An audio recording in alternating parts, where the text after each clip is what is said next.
Fee reimbursement స్కాలర్షిప్లు మంజూరు చేయాలని రాస్తా రోకో వెంకటగిరి రెవెన్యూ కార్యాలయం ఎదుట ధర్నా చేపట్టి నిరసన తెలిపారు. ఫీజు రియంబర్స్మెంట్ స్కాలర్షిప్లు పెండింగ్ లో ఉండడంతో విద్యార్థులు తీవ్ర ఇబ్బందులు ఎదుర్కొంటున్నారని పీడీఎఫ్ఓ నాయకులు తెలిపారు. పేద మధ్యతరగతి విద్యార్థుల చదువులకు ఈ పథకాలు ఎంతో కీలకమని ప్రభుత్వం వెంటనే స్పందించి పెండింగ్ లో ఉన్న నిధులను విడుదల చేయాలని డిమాండ్ చేశారు.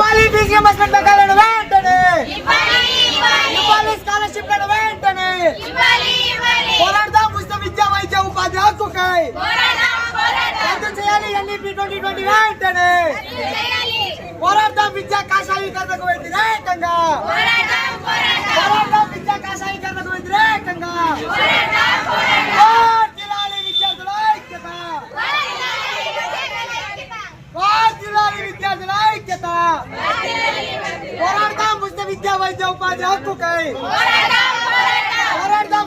విద్యా వైద్య ఉపాధి హక్కుకై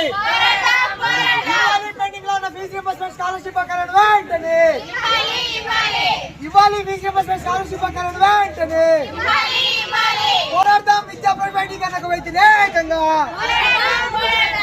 ఏంటంటే మన ఏపీ రాష్ట్రంలో గత కొన్నేళ్లుగా ఫీజు రియంబర్స్మెంట్ గానీ స్కాలర్షిప్లు గానీ పెరిగిన ధరలకు అనుగుణంగా హాస్టల్ మెస్ ఛార్జీలు పెంచాలని చెప్పనేసి రకరకాలుగా వివిధ పోరాటాలు అయితే జరగడం జరుగుతుంది.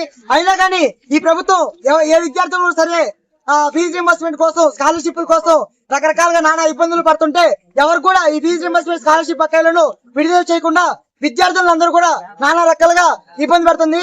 ఈ రోజు పేద విద్యార్థులందరూ కూడా మీకు ఉన్నత విద్యార్థులతో బాగా డబ్బున్న విద్యార్థులతో సమానంగా చదువుకుంటాము, చదువుకునే దానికి కల్పిస్తామని చెప్పనేసి ఈ ఫీజు రియంబర్స్మెంట్ తీసుకొని వచ్చారు.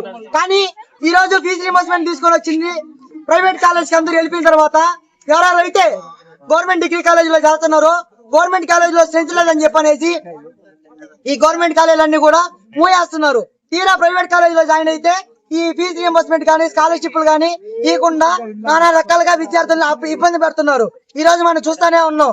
ఫీజు రియంబర్స్మెంట్ స్కాలర్షిప్ లేదని చెప్పనేసి ఎగ్జామ్ హాల్కి వెళ్తుంటే టీసీలు ఇవ్వట్లేదు, సర్టిఫికేట్లు ఇవ్వట్లేదు, హాల్ టికెట్లు ఇవ్వట్లేదు.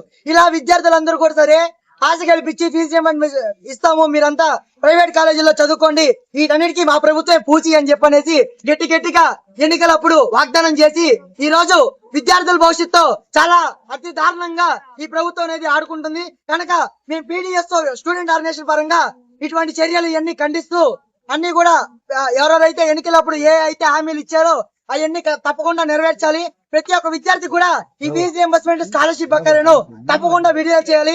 అలాగే పెరిగిన ధరలకు అనుగుణంగా మెస్ ఛార్జీలు అయితే కానీ హాస్టల్లో